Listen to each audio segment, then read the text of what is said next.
கோடி காலம் தவம் பண்ணதனுடைய பயன்தான் இந்த அனந்தாதீத வஸ்துவாகிய இந்த சிவன் நம்ம கிட்ட கிடைச்சிருக்கு.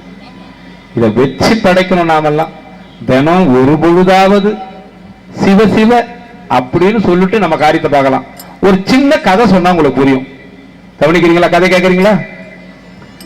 கேளுங்க. வைணவ சம்பிரதாயத்தை சார்ந்தவர் சுதர்சனன் ஒருத்தர் இருந்தாரு கஞ்சனூர்ன்ற ஊர்ல. அவருக்கு அவங்க அப்பா என்ன பண்ணாரு, நாம பாரம்பரியமா வைணவத்தை சார்ந்தவங்கடா, நீ போய் என்ன பண்ணாத, இந்த திருநீர் தரிக்கிச்சு ருத்ராட்சம் கட்டிக்கிறது சிவத்தை கும்பிடுறது இந்த காரியம்லாம் தயவு செய்து பண்ணிடாத, இது பெரிய அபத்தம், நம்ம குடும்பத்துக்கு அழிவை தேடி கொடுத்துருன்னுட்டு அவங்க அப்பா சொல்லிட்டாரு. சரின்னுட்டு இந்த குழந்தை என்ன பண்றது, அவங்க அப்பனுக்கு தெரியாத ரகசியமா போய் திருநீரை இட்டுட்டு ஒரு 1.5 மணி நேரம் ஆனந்தமா அந்த கோயிலை சுத்திட்டு வரும்போது தொடச்சிட்டு வீட்டுக்கு வந்துடுது. இப்படியே இருந்தது இந்த குழந்தை. இது அவங்க அப்பாவுக்கு தெரிஞ்சு போச்சு. பையன் வளர்ந்த பிற்பாடு இந்த காரியம்